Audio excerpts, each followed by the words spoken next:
participants, on behalf of the organizer, Edutus University, I warmly welcome you on the 2025 edition of Edu Robotics Cup. This is an excellent opportunity for the 12 countries participating in the East Central European network of Edutus to prepare for the competition season in 2025.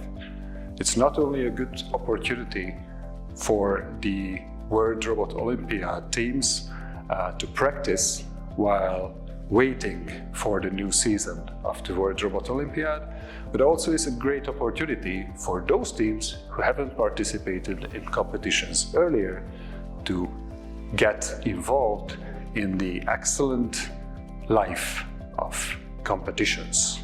So with these words, I open the 2025 edition of Edu Robotics Cup, and I wish you great preparation and a great competition afterwards.